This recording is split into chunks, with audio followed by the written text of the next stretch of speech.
Souverainiste, c'est un mot qu'on jette comme ça dans le débat public, une étiquette que l'on veut la plus poisseuse possible.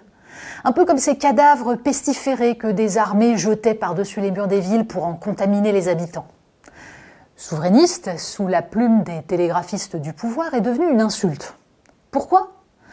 Parce qu'il faut à tout prix faire taire ceux qui dénoncent l'oligarchie, ceux qui ont eu raison d'alerter sur la désindustrialisation, la régression sociale et les ravages de la dérégulation, ceux qui ont mis en garde contre le détournement de la construction européenne au profit de multinationales spécialistes de l'optimisation fiscale et du dumping social. Marianne en est logiquement la cible. Souverainiste ? Mais voyons, c'est la ligne Asselineau et Philippot, les partisans du Frexit, comme l'explique subtilement sur X l'humoriste Sophia Aram, tout empressée à jouer les porte-flingues.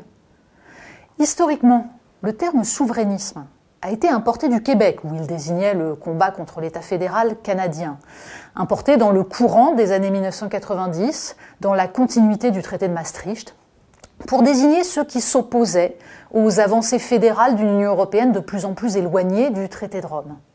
Philippe Séguin et Jean-Pierre Chevènement, le gaullisme social et la gauche républicaine, avaient porté le débat en 1992, arguant du problème démocratique que posait le fait de faire résider la souveraineté, c'est-à-dire la source du pouvoir, ailleurs que dans la Constitution votée par le peuple. Il suffit de réécouter le discours de Philippe Séguin devant l'Assemblée nationale le 5 mai 1992 pour comprendre que le débat porte sur l'héritage de 1789, sur la démocratie. La suite lui a donné raison. D'autant plus que, à l'époque, il prophétise que c'est un aller sans retour, ce qui est le cas. Pointer les innombrables effets délétères du double processus de Maastricht et de l'élargissement à l'Est sur l'économie française n'implique pas de croire qu'un Frexit serait possible ou souhaitable, il ne l'est pas. Mais connaître les causes de la désindustrialisation, le refus systématique des élites françaises de défendre correctement nos PME, notre agriculture et nos fleurons industriels dans ce contexte économique que ces élites ont elles-mêmes forgé. Connaître ces causes est la seule façon de réorienter efficacement notre politique. Qui porte ce discours aujourd'hui ? Des gens raisonnables, issus de toute famille politique. François Bayrou, dans Nos colonnes, tout en défendant la construction européenne, disait sa méfiance vis-à-vis des mécanismes comme le vote à la majorité qualifiée qui pourraient empêcher la France de défendre ses intérêts vitaux. François Bayrou n'est ni anti-européen ni extrémiste. Il incarne ce courant centriste qui croit en la France et qui continue de penser que le débat politique ne justifie pas la diabolisation de l'adversaire.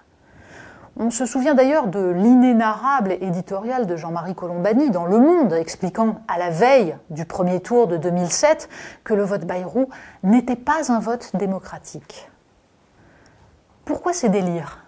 Pourquoi ce besoin de diffamer ? Pourquoi ces comptes activistes sur les réseaux sociaux et ces messages d'éditorialistes excités pour salir Marianne en expliquant que notre journal serait pro-Poutine, populiste et donc souverainiste ? Tout le monde sent à quel point le climat politique se tend, à quel point nous basculons dans une ère où, même au sein du paysage médiatique, on voudrait forcer les citoyens à choisir entre deux camps. Le pôle Rassemblement national reconquête ou le système tel qu'il est. Jean-Luc Mélenchon, quand il pratique le clientélisme à outrance, quand il compare un directeur d'université à Eichmann pour se victimiser et dénoncer une censure qui ne le dérange nullement lorsque ce sont ses propres troupes qui l'imposent, sert admirablement ce projet. Le but ? À continuer, encore et toujours, à maintenir un système qui craque de toutes parts et dont le soutien électoral se réduit comme peau de chagrin. Et effacer, pour cela, les empêcheurs de tourner en rond défendant à la fois justice sociale et laïcité, démontrant inlassablement que la défense de la République et la préservation de la planète ne sont pas compatibles avec le libre-échange généralisé.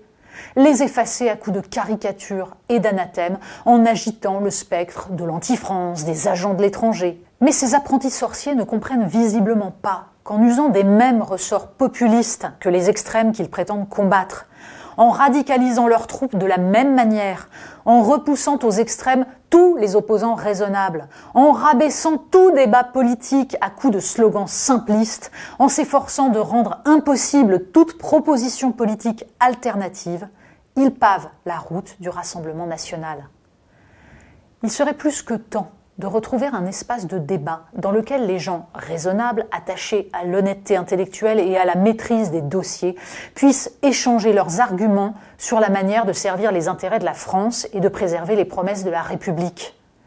Car le sujet n'est pas de savoir si l'on est souverainiste ou pas, si l'on est pro ou anti-européen, mais de poser la question des conditions réelles de la démocratie et de la façon dont on peut garantir l'indépendance de la France et de l'Europe, de la France au sein de l'Europe, dans un contexte de choc des empires.